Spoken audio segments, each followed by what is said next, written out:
السلام علیکم ورحمۃ اللہ وبرکاتہ۔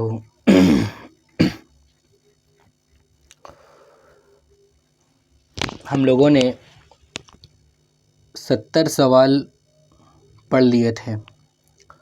اب ہمارا جو ٹاپک ہے وہ ہے صحابیات رضی اللہ عنہن کوئز۔ جب بہت سارے صحابہ رہتے ہیں تو ہم عنہم لگاتے ہیں، اور بہت ساری صحابیہ یعنی عورتوں کی بات ہوتی ہے تو ہم عنہن لگاتے ہیں۔ سوال نمبر 71، صحابیہ کسے کہتے ہیں؟ اصل میں جس ڈیوائس سے میں ویڈیو شوٹ کرتا تھا وہ ڈیوائس ابھی میرے پاس نہیں ہے، اس لیے ویڈیو کوالٹی میں تھوڑا فرق آپ لوگ دیکھ سکتے ہیں، لیکن ہمارا جو مقصد ہے وہ پڑھنا ہے، اچھے طریقے سے یاد کرنا ہے، اس لیے ویڈیو کوالٹی سے ہمیں کوئی لینا دینا نہیں ہے۔ سوال نمبر 71، صحابیہ کسے کہتے ہیں؟ جس عورت نے ایمان کی حالت میں آپ صلی اللہ علیہ وسلم سے ملاقات کی اور ایمان ہی کی حالت میں ان کی وفات ہوئی ہو۔ جو تعریف اور ڈیفینیشن صحابی کی ہے وہی تعریف اور ڈیفینیشن صحابیہ کی بھی ہے۔ وہ مرد ہوتے ہیں اور یہ عورتیں۔ صحابیہ مطلب عورت، وہ عورت جس نے ایمان کی حالت میں آپ صلی اللہ علیہ وسلم سے ملاقات کی اور ایمان کی حالت میں ہی اس عورت کا انتقال ہوا۔ سب سے زیادہ حدیثیں کس صحابیہ کو یاد تھیں اور کس کی بیٹی تھیں؟ تو سب سے زیادہ حدیثیں آپ صلی اللہ علیہ وسلم کی بیوی حضرت عائشہ صدیقہ رضی اللہ عنہا کو یاد تھیں، جو حضرت ابوبکر صدیق رضی اللہ عنہ کی بیٹی تھیں۔ حدیث کی تعداد 2210، یہ آپ صلی اللہ علیہ وسلم کی بیوی ہیں اور حضرت ابوبکر صدیق رضی اللہ عنہ کی بیٹی ہیں۔ آپ کو 2210 حدیثیں یاد تھیں۔ سوال نمبر 73، صحابیات رضی اللہ عنہن کے متعلق ہمارا کیا عقیدہ ہے؟ ہمارا وہی عقیدہ ان کے متعلق بھی ہے جو صحابہ کے متعلق ہمارا عقیدہ تھا۔ وہ امت کی بہترین خواتین تھیں، ان کا زمانہ عہد نبوی کے بعد سب سے بہتر زمانہ تھا۔ وہ اللہ سے راضی ہیں اور اللہ ان لوگوں سے راضی ہے۔ سوال نمبر 74، سب سے پہلی شہید خاتون کون ہے جنہیں ابو جہل نے شرمگاہ میں نیزہ مار کر شہید کر دیا؟ تو وہ حضرت سمیہ رضی اللہ عنہ ہیں، جس کو ابو جہل نے نیزہ مار کر، نیزہ لوہے کا ہتھیار ہوتا ہے، ابو جہل نے ان کو مار کر ان کو شہید کر دیا تھا۔ سوال نمبر 75، وہ کون سی صحابیہ ہیں جو جنت میں عورتوں کی سردار ہوں گی؟ تو وہ حضرت فاطمہ بنت محمد صلی اللہ علیہ وسلم ہیں۔ وہ آپ صلی اللہ علیہ وسلم کی بیٹی فاطمہ ہیں جو جنت میں عورتوں کی سردار ہوں گی، جو حضرت علی رضی اللہ عنہ کی بیوی ہیں، اللہ کے رسول صلی اللہ علیہ وسلم کے داماد ہیں حضرت علی رضی اللہ عنہ، اور حسن اور حسین رضی اللہ عنہما کی ماں تھیں۔ سوال نمبر 76، اس صحابیہ کا نام کیا ہے جنہوں نے نزول وحی کے متعلق آپ صلی اللہ علیہ وسلم کو اطمینان دلاتے ہوئے فرمایا، اللہ کی قسم اللہ آپ کو رسوا نہیں کرے گا، آپ صلہ رحمی کرتے ہیں، درد مندوں کا بوجھ اٹھاتے ہیں، مہمان کی میزبانی کرتے ہیں، غریبوں پر رحم کرتے ہیں۔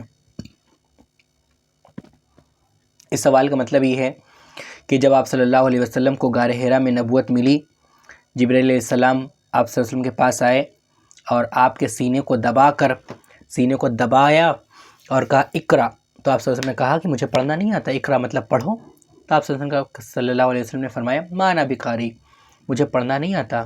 پھر جبرائیل علیہ السلام نے پھر دبایا، کہا اقرا پڑھو، آپ صلی اللہ علیہ وسلم نے کہا مجھے پڑھنا نہیں آتا۔ پھر جبرائیل علیہ السلام نے کہا اقرا بسم ربک الذی خلق، پڑھو اپنے اس رب کے نام سے جس نے پیدا کیا، اقرا بسم ربک الذی خلق، خلق الانسان من علق، جس نے انسان کو خون کے لوتھڑے سے پیدا کیا، اقرا وربک الاکرم، پڑھو تمہارا رب بڑے کرم والا ہے، الذی علم بالقلم، جس نے علم سکھایا قلم کے ذریعے، علم الانسان ما لم یعلم، اور انسان کو اللہ تبارک و تعالیٰ نے وہ ساری چیزیں سکھائی جو انسان نہیں جانتا تھا۔ یہ 5 آیتیں غار حرا میں پہلی مرتبہ نازل ہوئی۔ اللہ کے رسول صلی اللہ علیہ وسلم وہاں سے جلدی بھاگتے ہوئے گھر کی طرف آئے، غار حرا سے گھر کی طرف بھاگتے ہوئے آئے، اور حضرت خدیجہ رضی اللہ عنہ کو یہ سارا واقعہ بتلایا تو حضرت خدیجہ رضی اللہ عنہ نے کہا کہ آپ گھبرائیے مت، اللہ تعالیٰ آپ کو رسوا نہیں کرے گا، آپ لوگوں کے ساتھ صلہ رحمی کرتے ہیں، درد مندوں کا بوجھ اٹھاتے ہیں، مہمان کی میزبانی کرتے ہیں، آپ گھبرائیے مت، آپ غریبوں کے ساتھ رحم کا سلوک کرتے ہیں، آپ کو اللہ تعالیٰ رسوا نہیں کرے گا۔ یہ اطمینان والے جملے، یہ تسلی دینے والے جملے آپ کی پہلی بیوی حضرت خدیجہ رضی اللہ عنہ نے آپ صلی اللہ علیہ وسلم سے یہ باتیں کہی تھی۔ جو آپ دیکھیے حضرت خدیجہ رضی اللہ عنہ جو آپ صلی اللہ علیہ وسلم کی پہلی بیوی تھی۔ سوال نمبر 77، آپ صلی اللہ علیہ وسلم کی اس زوجہ کا نام ہے کہ اس زوجہ کا کیا نام ہے جن کی شادی کو آپ صلی اللہ علیہ وسلم من جانب اللہ قرار دیتے ہیں؟ من جانب اللہ مطلب اللہ کی جانب سے اللہ نے اس کو طے کیا، وہ حضرت عائشہ رضی اللہ عنہا ہیں۔ اللہ تبارک و تعالیٰ نے خاص طور سے حضرت عائشہ کی شادی اللہ کے رسول صلی اللہ علیہ وسلم سے کرائی۔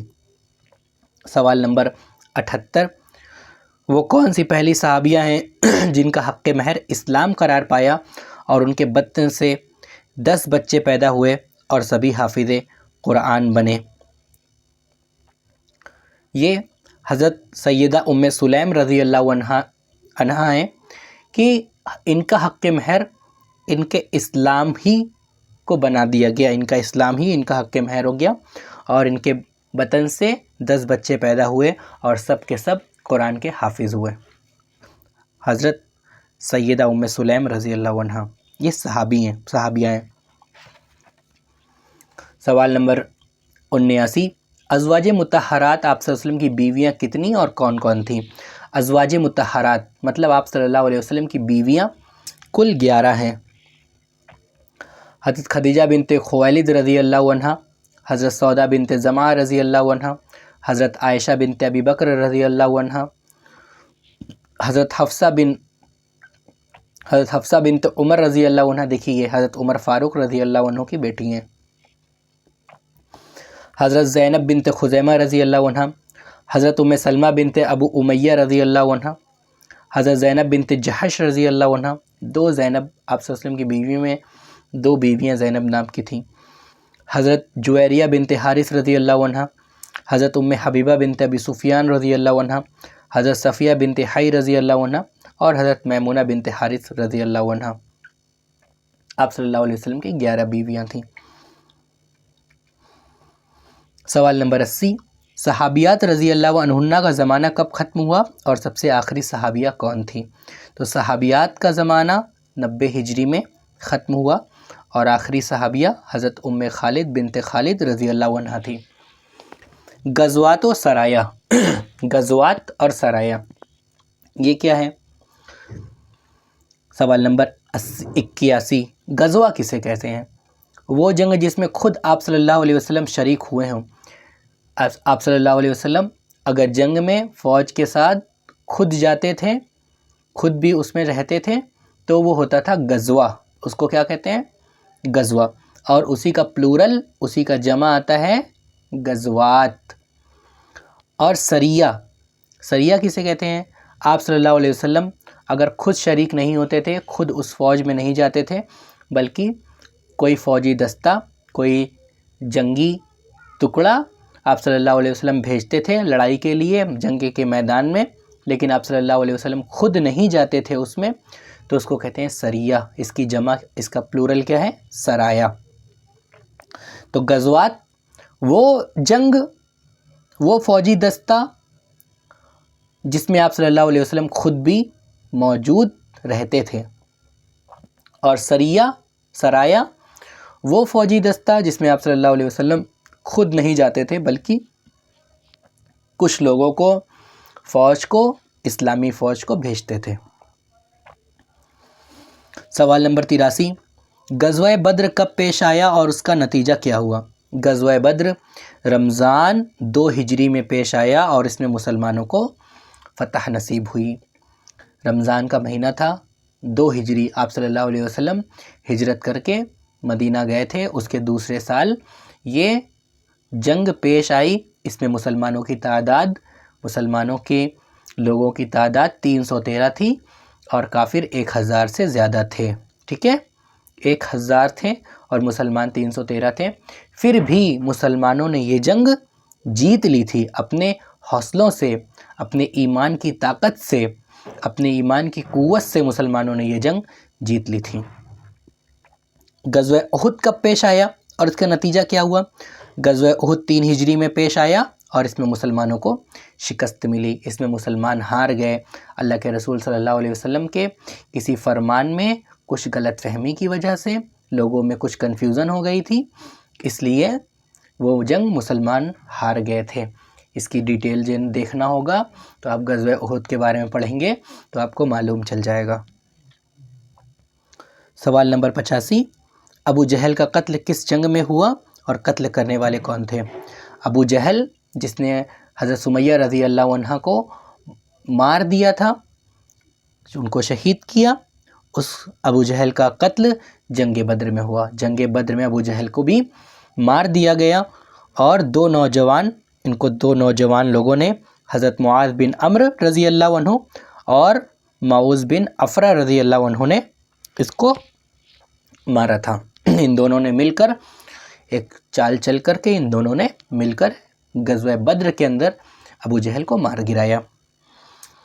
سوال نمبر 86، کس جنگ میں آپ صلی اللہ علیہ وسلم کے چچا حضرت حمزہ رضی اللہ عنہ کو شہید کیا گیا اور عتبہ کی بیٹی ہندہ نے ان کے کلیجے کو منہ میں چبایا تھا؟ آپ صلی اللہ علیہ وسلم کے چچا ہیں حضرت حمزہ رضی اللہ عنہ، آپ صلی اللہ علیہ وسلم کے چچا تھے اور ایمان لے آئے تھے آپ صلی اللہ علیہ وسلم پر، اور جب احد کی لڑائی ہوئی، جب جنگ احد ہوئی، اس میں ان کو شہید کر دیا گیا اور عتبہ کی بیٹی ہندہ نام کی ایک عورت تھی، اس نے حضرت حمزہ رضی اللہ عنہ کا کلیجہ نکال کر چبایا تھا۔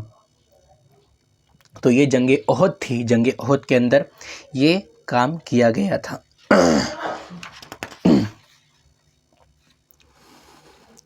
سب سے پہلا سریہ کون سا ہے اور کب پیش آیا؟ سب سے پہلا سریہ کے بارے میں بتا چکا ہوں، ایسی جنگ، ایسی لڑائی جس میں آپ صلی اللہ علیہ وسلم خود نہیں جاتے تھے۔ سب سے پہلا سریہ سیف البحر ہے اور یہ رمضان 1 ہجری میں پیش آیا، 1 ہجری میں پیش آیا۔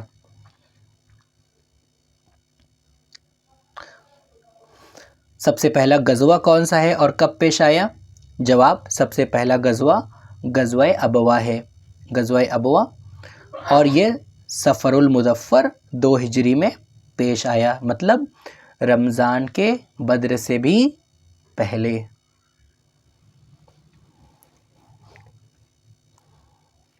رمضان کے بدر 2 ہجری میں، رمضان میں بدر کی لڑائی ہوئی، غزوہ بدر ہوا، اور یہ صفر کے مہینے میں ہی یہ لڑائی ہوئی۔ یہ غزوہ ہے، اللہ کے رسول صلی اللہ علیہ وسلم اس میں شریک تھے۔